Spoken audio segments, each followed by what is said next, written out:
In this video, we're going to go over a full-length 22-question GED Math practice test. That was a mouthful. Now, the first three are no calculator, and this one here, if you have division with fractions, you could always change it to a multiplication. You're just going to keep the first fraction, change division to multiplication, and flip the last fraction. And that's much easier because then you could just multiply straight across there. And that'll give us 15 up top, 20 in the bottom. And finally, we just want to simplify this. 5 goes into 15 3 times, 5 goes into 20 4 times. So 3 over 4, that is our final for this one here. In order to solve an equation for x, just find whatever is on that side and do the opposite there. Because then 12 minus 12, those will end up canceling, 0 out, and then drop down the 4x, and 32 minus 12, that'll give us 20 on that side. Okay, then x is being multiplied by 4. We're going to do the opposite and divide both sides by 4. Because these will cancel, and then 20 divided by 4, x is 5. So that's all for this guy here. They love asking a question about when something is undefined. And in math, something's undefined when the bottom equals 0 or when you divide by 0. Now let's highlight the bottom here. And let's just plug in a couple of these answers and let's see what happens. So when x is 3, we're going to change this to 3 and this to 3. So let's do that. But inside the parentheses, we get 3 minus 3, we get 0. And then we just get 3 times 0, so that does in fact give us 0 in the bottom, and that'll make it undefined. Okay, this time let's try it with x is 0, let's plug that in, and then we get this guy. But this time when you have something in front of parentheses, it's going to multiply and make all of that 0. So once again, that'll also make the whole bottom 0. So those are our two answers. X is 3, x is 0. They make the bottom equal to 0. Therefore, they make the whole thing undefined here. For this problem, we want to average 32 hours. And we're given all of these hours here. What could we plug into the missing one? Well, you could always just plug in the answers they give you. Let's try 43. See if all of those ones average to become 32. Let's do it. Okay, we'll start with 28 plus 33, 26. We'll add in 43 and 30. But be careful because you don't want to divide by 5 right here. That would just divide 30 by 5. So let's go ahead and delete that. You'll always want to get the total first, and then we'll go ahead and divide by how many we have, 5. Boom. And that ends up giving us a perfect average of 32. So that was nice. It was the first one, got lucky, but that made the whole average exactly 32 there. In order to find a surface area for a volleyball, let's just draw that out real quick. Any ball is the same thing as a sphere. And then you could look this formula up in the formula sheet they give you, and then SA for surface area. Now we're just going to change the radius r to a number. But they've given us the diameter. That goes all the way across, and that's 8.2. But r, the radius, is exactly half of that. Half of 8.2, 4.1, and that's what we're going to change that r to right there. So let's type all of this into the calculator here. By the way, this is the exact same calculator that you'll use for the GED. So, okay, let's do 4. Then we have a pi button on the left side there.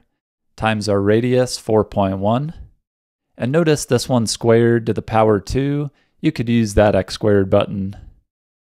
All of that to 11.2, so that is the surface area. Here we have an election, and we're told that Jones received 6,279 votes. We also can see that Jones received 23% of the votes. We want to find out how many votes were cast in the election total. Now, whenever you're given a percent and you're asked a problem, you could always draw a triangle. And here's how you could label it. If you know the percent, you're going to go ahead and put it in the bottom right. And we know that's 23%. And then you're going to put one other number somewhere. Now we're given 6,279. Is that part of the votes or the whole votes? Well, that's just part of them, so we'll put it up top. And from there, we could find the whole or total amount of votes. When they're stacked on top of each other, it's just going to become a division problem. So we'll do that divided by that, and that'll give us the total here. Let's see that. Okay, 6,279 divided by 23. To do the percent, just hit the second left parenthesis. Boom. So there were 27,300 votes in this election here, and that's the whole right there. Now, what's nice is we could double check it, because if you know the whole and the percent, these should multiply to give you that.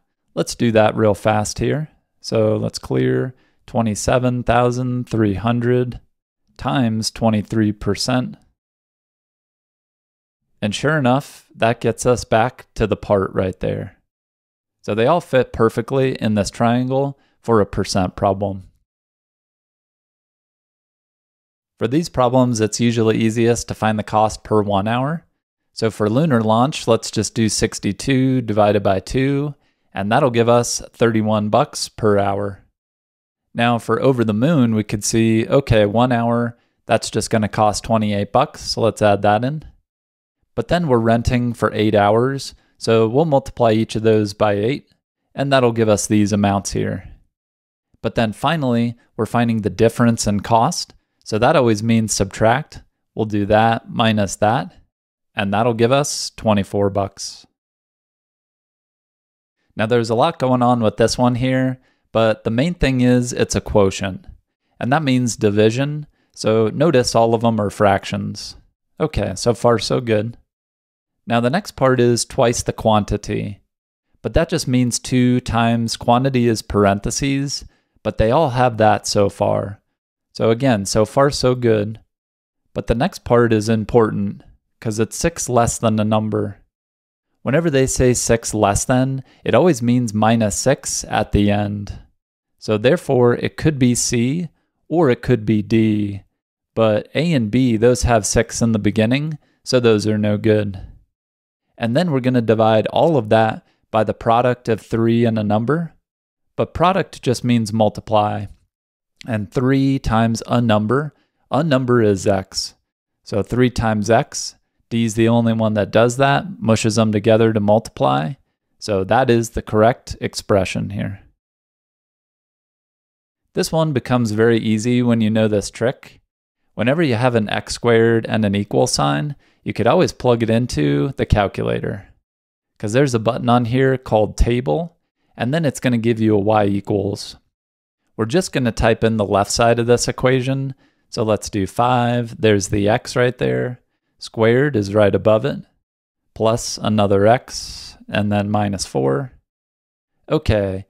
Then you want to go, usually it's going to be set to auto. Go ahead and switch it over to ask, because that'll allow us to plug in our own x values here. Okay, enter. And let's try x is -1. Basically, we want to see if the whole thing equals 0. But if we plug in x as -1, that does make the whole thing 0. So this is definitely an answer. Let's go ahead and try it with 5 over 4. So 5, there's the fraction 4. Enter. But that's no good, because that doesn't give us 0. So that one is not an answer there. Okay, let's go ahead and plug in 4 over 5. Let's keep going. 4 fraction 5. Awesome. That one does give us 0. So basically, -1 4/5 made the whole thing 0. Those have to be our 2 answers here. Here we're finding the circumference of this manhole. A circumference is the distance all the way around the outside. Now you could look up in the formula sheet, and there's 2 options for circumference formula. Because they've given us the diameter here is 48, then we want to plug into this one here, just change D to 48. So let's go ahead and do that here. Okay, we got pi times our diameter, 48. It just gives you that, so hit the button above enter, multiply it out, 150.8, and there we have it. D, that is the number of inches all the way around the outside there. For this problem, we're finding the slope of the line. Now this one's a little extra, but to do that, we want to get y all by itself here. Because we have this minus 5x, we want to get rid of it. Let's plus 5x, and we'll do it to both sides, because these will cancel and then drop everything down. And we're really close to getting y by itself, but it's being multiplied by 2, so let's divide by 2, do the opposite, because these will cancel, and then just copy everything down. Once you get y equals by itself, whatever is in front of x is the slope. So in this case, the slope is 5 over 2, and we're done. The reason that works is when you have y equals, it's actually mx plus b. M is the slope. It's always multiplied by x there. So that's why that was the slope. Sometimes the easier problems come later. For this one, we're finding how many combinations of one bread, one cheese, and one meat are possible from this menu. Just count how many of each you have, and then don't blink, you'll miss it. Just multiply those. Because then 3 times 4, 12. There'd be 12 options of just these two. And then 12 times 4, that'll give us 48 options for all of them total. So combinations usually involve multiplication, and that's it there. Here they've given us a function. It may look intimidating, but it's not that bad. Because they mention that x is the number of jerseys, and then we want to find the cost for 12 jerseys.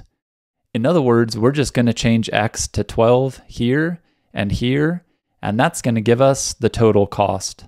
So let's see what this does here. Okay, 3 times x is 12, and that one squared, minus 8 times x again, 12, and at the end, plus 15. Boom, 351. That is the total cost, and we're done there. Here we're finding what is the surface area for this shape. But the problem is if you look up a pentagonal prism or container, it's not going to be in the formula sheet. So we're going to use a different approach. To find the surface area, you could always break this down into all of its shapes. And then let's see what we're given here. They tell us the bottom has an area of 26. So this guy, 26, let's label that. But then we have 2 of those shapes, multiply that by 2. So the total area for the top and the bottom is 52. All of the sides are these rectangles, but you could just multiply 11 times 5, length times width. That'll give us 55 for the area for those. And then we've got 5 of those guys, so multiplying that out, we get all the sides have an area of 275. And finally, you know what to do. Just add these together, and that'll give a grand total of 327. So that is the surface area. When you have an inequality here, it's just like what we did to get x all by itself. So find what's on that side. Here we have a positive 5, but we want that to go away. So we're going to minus 5 from both sides here. That'll get these to cancel, but let's use the calculator here, 4/3 minus 5. The calculator is great for fractions. So 4 down 3 minus 5. Okay, negative 11/3 there. Let's write that on the right side. And then we want to get x by itself. It's being multiplied by negative 1/3. We want to do the opposite, so divide by negative 1/3, because these will cancel. And once again, let's just plug this into the calculator here. So let's do it from the beginning. We've got negative fraction, 11/3, divided by another negative fraction, 1/3. And it's quite nice actually, because that just turns into positive 11. So this side here is 11. But one other thing we need to keep track of, when you divide by a negative with inequalities, it's going to flip the direction of this. So the final answer x is greater than or equal to positive 11. So D there. In order to factor completely, you could always take the answers, FOIL them out, and see which one gives you back the original thing here. So let's do that for A. Now to FOIL, you're just going to multiply the first thing here times the first thing here. 3x times x will be 3x squared. That was the first thing here times the first thing here, so that's the F in FOIL. Then you're going to do the outer ones. That's going to be 3x times, this is going to be a negative 5 right there. 3 times negative 5, negative 15, and keep the x. So those were the outers there. Next, you're going to multiply the inner ones, 2 times x, but that'll just give us 2x. Those were the inners. And then the last two, 2 times negative 5, so negative 10. Those were the lasts. All right, so that's FOIL right there. But then you're always going to be able to combine like terms in the middle. So if we do negative 15 plus 2, that's going to give us negative 13 in the middle. And lucky for us, that actually does match the original thing. So A was the correct factored form for this expression here.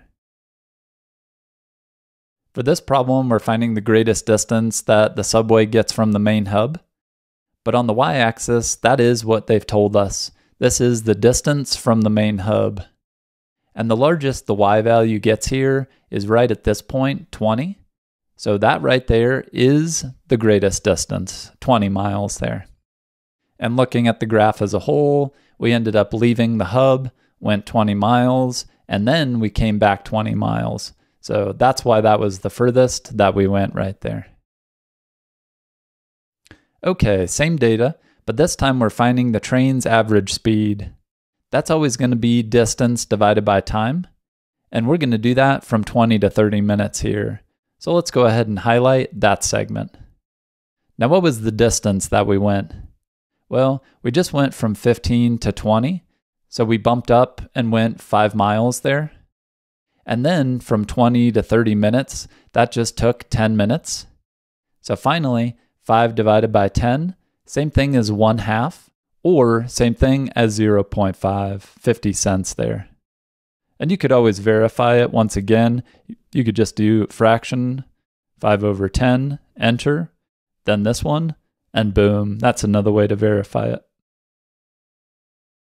In order to find coordinates, you'll always start right in the middle, and then you're going to go right or left first, up or down second. Now to get to that green point, we're going to go to the right 1, and then up 3, put them in that order, 1, 3, that is the point. Now the blue one, we don't go right or left, so the first number is 0 since we stay in the middle. But then we go down 2, so -2, and that's that. The third one, we go to the left 1, 2, 3, so -3, then up 1, +1. Those are the 3 points, so A's got all the right coordinates there. In order to find the slope of a line through 2 points, you could always sketch a grid out on your scratch paper. And then we're going to go ahead and find the point -1, 2.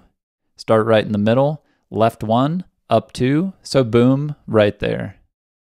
And then the point 5, 4, we know we're just going to go to the right 5, up 4, so right there. And then to find the slope, it's always rise over run. In other words, how do you get from this point to this point? How much do we go up? 1, 2. So the rise is 2. And from there, we go to the right 1, 2, 3, 4, 5, 6. So boom, the run is 6. Stack them in that order. That is the slope. But that's going to be the same thing as 1/3 there. They're both even, so just take half of that, 1, half of that, 3. And that matches because you really did do that. You went up 1 over 1, 2, 3, hit the graph, up 1 over 1, 2, 3. So it really did have a slope of 1/3, same thing as 2/6 there. In order to find the area for this shape, we just need to know what shape it is. One of my students used to say, it looks like the thing the elephant stands on at the circus. I agree. Now, if you're at the circus, then there's probably a trapeze artist, and therefore think trapezoid. To find the area, we're going to plug this hot mess in the calculator. H just represents the height, but that's just going to be straight up and down, so 6 right there. It'll always be a 90-degree angle. Okay, so we know that's the height. And then B1 and B2, those are the bases. Just think the bottom, and the top is also a base, because that's also going to be perfectly flat there. And let's plug all these in here. Let's see what that gets us. So it'll be a 1/2 to start. And then times our height, 6. Then parentheses. It actually doesn't matter which one you call which, because you're just adding them together. But we'll add our two bases, 18 and 12. And we get an area of 90. So that is the area for that trapezoid. And you made it. One last one here. What is the perimeter for this shape here? Now, perimeter, you just add the lengths around the outside. So let's highlight all the ones that have an x. If there's nothing in front of an x, it's always a 1. And let's add these. We got 4 plus 7, 11 plus 1. We have 12 x's. Could be B, could be C. We'll get rid of the other 2 there. Same thing for the y's. Highlight those. This one doesn't have anything, so it's got a 1 in front. And then 3 plus 5, 8y, minus 1y, so therefore 7y. And that's the correct expression for the perimeter, so we're done. So I hope this gives you a lot of confidence going into the test. Let me know what questions you run into. Good luck, you got these. We'll see you in the next video. Doodles.